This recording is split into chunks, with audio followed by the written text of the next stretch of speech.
Bonjour, nous voici venus arriver dans le module 10, donc la douleur et le sommeil. Donc, comprendre comment la douleur affecte le sommeil, apprendre à identifier et à traiter les perturbations du sommeil, développer des stratégies pour améliorer le sommeil. Donc, introduction à la relation douleur-sommeil. La douleur et le sommeil sont souvent interdépendants, hein. L'un affecte l'autre.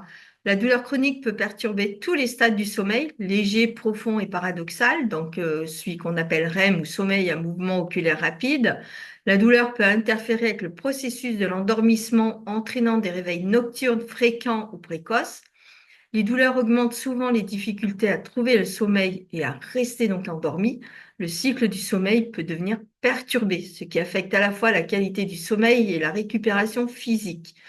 À cause de ces interruptions du sommeil, les patients ressentent souvent une fatigue chronique, une réduction de la tolérance à la douleur et dans certains cas, un risque accru de dépression. La fatigue chronique, vous le voyez souvent dans les fibromyalgies, les patients atteints de SDRC, toutes ces grosses pathologies. La fatigue chronique est un des éléments clés aussi de ces maladies. Dans l'impact de la douleur sur le sommeil léger, c'est le stade 1 et 2, difficulté à s'endormir en raison de l'inconfort physique ou des pensées liées à la douleur. Le sommeil profond, stade 3 et 4, la douleur chronique peut perturber ces phases essentielles pour la récupération physique. Le sommeil REM, douleur pendant le sommeil paradoxal, peut quant à lui causer des rêves perturbés ou des récurrences de la douleur à la nuit. Donc maintenant, on va comprendre le lien entre les deux. Donc le sommeil léger, stade 1 et 2, la douleur peut rendre difficile l'entrée dans ces stades du sommeil. Le sommeil profond, stade 3 et 4, les douleurs peuvent perturber ces phases réparatrices essentielles pour la régénération physique. Et le sommeil paradoxal au REM, c'est le stade 5. La douleur pendant le sommeil paradoxal peut perturber la consolidation des souvenirs et donc de l'apprentissage. Donc, les signes qui perturbent le sommeil donc, sont dus par rapport à la douleur. Donc, les signes de perturbation, c'est difficulté à s'endormir, hein, réveil fréquent, somnolence diurne excessive, fatigue chronique.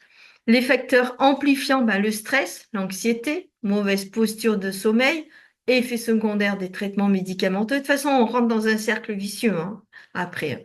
On est fatigué, donc on est stressé, on veut plus aller on appréhende le fait d'aller se coucher parce qu'on se dit, oula, je vais avoir plein de douleurs, donc je vais pas pouvoir dormir. Donc, on rentre dans un cercle vicieux. Donc, un exercice, ben, vous pouvez leur donner un exemple de journal de sommeil pour identifier les déclencheurs et les périodes de douleurs nocturnes. Comme ça, ils notent et ça leur permettra de mieux s'exprimer et puis vous verrez à quel moment ils ont le plus mal. Donc, les stratégies pour améliorer le sommeil, ben, c'est adopter des routines apaisantes, hein. Il faut les encourager d'avoir des habitudes relaxantes avant le coucher, comme la lecture, la méditation ou les exercices de respiration profonde pour signaler au corps qu'il est temps de s'endormir. Alors, surtout éviter d'anticiper en se disant, oula, je vais aller me coucher, donc je vais avoir des douleurs, parce que là, c'est clair et net, automatiquement, ils auront des douleurs. Créer un environnement propice au sommeil, maintenir une température fraîche et éviter la lumière directe et limiter les bruits pour favoriser un sommeil de qualité. Utiliser des techniques de relaxation, intégrer donc la méditation de pleine conscience. Donc, de pleine conscience, ça va leur permettre d'être dans le moment présent. Donc, dans le moment présent, ils peuvent ne pas avoir de douleur. Donc, ils vont pouvoir s'endormir en se disant, j'ai pas de douleur. La relaxation musculaire progressive ou l'aromathérapie pour réduire l'anxiété et les tensions. L'hygiène de sommeil, ben, encourager les patients à établir une routine régulière de sommeil et d'éveil et éviter les repas lourds ou la consommation de substances stimulantes comme la caféine avant le coucher. Et puis si vraiment ben, ça continue tout, il faudra ben, les orienter vers un professionnel de santé qui pourront leur faire de la thérapie cognitive ou comportementale pour le sommeil, le TCC. Alors, pour les patients souffrant de douleurs chroniques, donc là, il faut encourager les patients à utiliser des outils pour suivre la douleur et le sommeil, hein, comme le journal, fournir des conseils sur les traitements non médicamenteux pour améliorer le sommeil. Donc, il y a comme on a dit, le journal de douleur et du sommeil. Donc, conseiller les patients de noter l'intensité de la douleur, l'heure du coucher, la qualité du sommeil, les réveils nocturnes et les activités avant le coucher.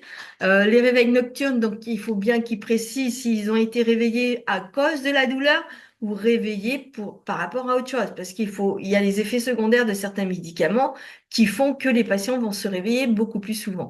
Donc il faut vraiment qu'ils notent le pourquoi ils se sont réveillés.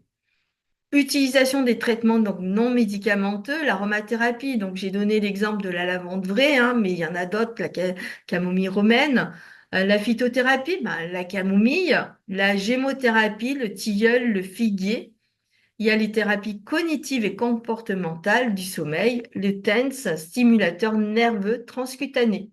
Alors, le TENS, c'est surtout pour les douleurs. Personnellement, j'avais un TENS quand j'avais le SDRC. Et c'est vrai que la nuit, quand j'avais mal, bah, je mettais mon TENS. Et ça m'a, au moins, bah, je m'endormais parce que le TENS me diminuait mes douleurs. Donc, conclusion de la suivi. Donc, c'est l'importance d'un suivi régulier pour évaluer les stratégies mises en place, encourager les patients à maintenir un journal de sommeil pour ajuster les traitements aux besoins et discussion ouverte aussi avec les soignants sur les stratégies efficaces et les adaptations nécessaires. Voilà, au revoir, au prochain module.